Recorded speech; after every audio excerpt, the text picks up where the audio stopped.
Hello दोस्तों, मेरा नाम अभिषेक है। मध्य प्रदेश ग्रुप 2 सब ग्रुप 4 में बहुत सारी वैकेंसीज आई हैं।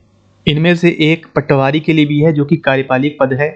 देखिएगा, पटवारी की पोस्ट बहुत बेहतरीन पोस्ट होती है और कार्यपालिक और अकार्यपालिक में क्या अंतर होता है मैंने कई सारी वीडियोज में आपको बताया है।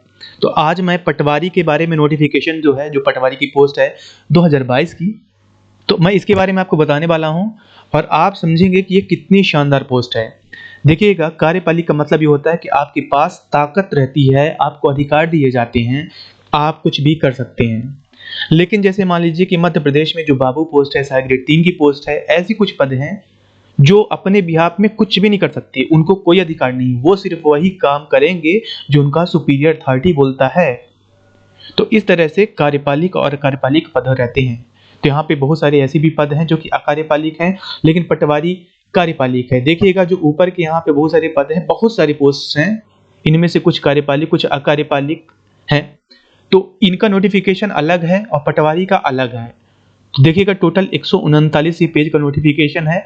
आज हम सिर्फ पटवारी के बारे में बात करेंगे। तो पटवारी का जो नोटिफिकेशन है वो 93 से स्टार्ट होता है, ठीक है ना, 93 वाले पेज से स्टार्ट होता है। तो ये पटवारी का नोटिफिकेशन है।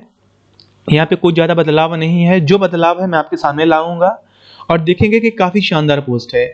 सबसे पहले बात तो आप ये समझिएगा कि ये जो ग्रेड पे इसका है 2100 ग्रेड पे है, मतलब ये किसी भी क्लरिकल जॉब से बहुत बढ़िया है।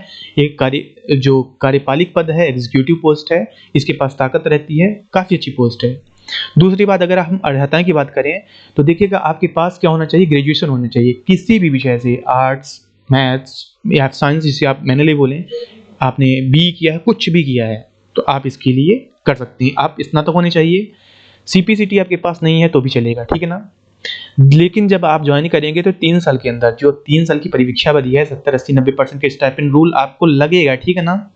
तो उस अनुसार उसके बीच में 3 साल से पहले आपको क्या करना है, सीपीसीटी निकाल लेना है। तो आपको टोटल 12 अटेम्प्ट मिलेंगे। हर तीसरे महीने तक सीपीसीटी हो रहा है तो 4 एक साल में मिलेगा अटेम्प्ट।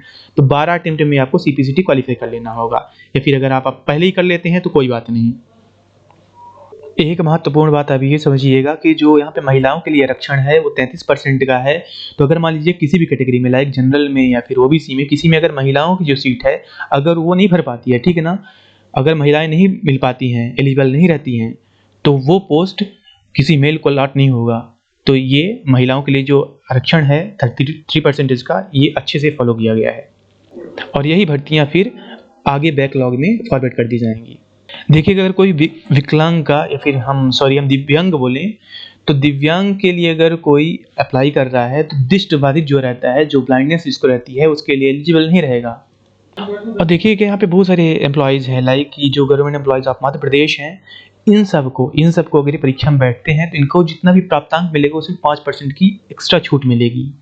और देखिए, रेसिडेंशियल की बात करें तो जो निवासी होना चाहिए वो मध्य प्रदेश का ही होना चाहिए, बाहर के यहाँ पे भर्ती नहीं अप्लाई कर पाएंगे इस रिक्रूटमेंट के लिए।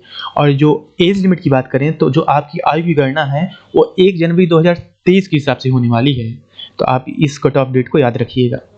देखिएगा, इसमें जो एज लिमिट 18 से 40 है, जो रिजर्व कैटेगरी के हैं या फिर जो क्रिमिनलाइज हैं उनके लिए 18 से 45 है। लेकिन देखिएगा है क्या कि यहाँ पे जो 2023 तक के लिए, ठीक है ना, तो कोविड की वजह से कुछ भर्तियाँ नहीं आ पाई थी, तो उस वजह से 3 साल की छूट दी जा रही है। तो आपको एज में छूट दी जा रही है। अगर मान लीजिए आप 43 साल के हैं फिर भी आप इसके लिए भर सकते हैं। अब देखिए, टोटल पोस्ट 2736 हैं और जो सीट अलॉटमेंट है वो जिलेवार है, ठीक है ना। अगर हम रिजर्वेशन की बात करें, आरक्षण की बात करें, तो आपके सामने ये टेबल है, आपको इससे ध्यान देना है कि जो ओपन यूआर है उनके लिए केवल 487, अगर आप जनरल के हैं, मेल हैं, तो आपके लिए 487 पोस्ट हैं। अब देखिएगा जिले वाइज यहाँ पे भर्तियाँ हैं, कहाँ कहाँ कितनी पोस्ट हैं, किस किस कैटेगरी में है, आप वो पूरा देख लीजिए। वेल बाय द वे, 2017 की जो भर्ती है, तो भोपाल में मेरे बहुत सारे दोस्त पटवारी बने हैं यार। तो भोपाल में भी जो रिक्त है तो आप ये पोस्ट देख सकते हैं। और देखिएगा, जिस जिले का मैं हूँ, सीधी का, वहाँ इतनी पोस्ट हैं और सिंगरौली की इतनी पोस्ट हैं जहाँ मैं अभी वर्क कर रहा हूँ, जॉब करता हूँ। देखिएगा, जो आप ग्रेजुएशन आपका है तो आपके पास होना चाहिए, मतलब जब आप अप्लाई कर रहे हो तो आपके पास ग्रेजुएशन होना चाहिए। अब देखो, आप ऑनलाइन अप्लाई कर सकते हो 5 जनवरी से लेके लास्ट जनवरी, जो 19 जनवरी है तब तक। एग्ज़ाम डेट है 15 मार्च से प्रारंभ होगी। कई सारी शिफ्ट में होने वाली हैं यार, पटवारी बनने कौन नहीं आएगा। और यहाँ पे जो मैक्सिमम मार्क्स रहेगा, एग्ज़ाम पैटर्न है वो चेंज है, ठीक ना। और जो एग्जामिनेशन सेंटर्स हैं वो ये हैं, आप देख लीजिए आपके सामने है। जो सिलेबस है पटवारी की इस बार ये है। ग्रुप 2 सब ग्रुप 4 का मैंने 2 बार एग्ज़ाम दिया है। पहली बार मेरे 162 नंबर आए थे, मेरी वेटिंग थी 2018 मुझे याद है वेटिंग थी। देन कुछ टाइम बाद ही मेरा दूसरे में हो गया था, तो मैं उसमें जॉब कर रहा हूँ 2018 के रिक्रूटमेंट में।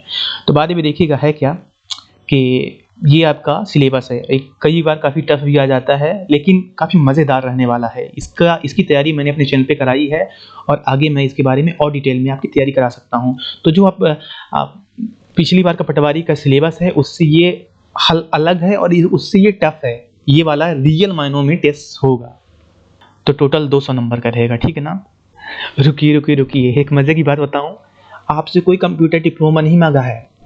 आपके पास ग्रेजुएशन है ना, बैठ जाइए आप एग्ज़ाम में।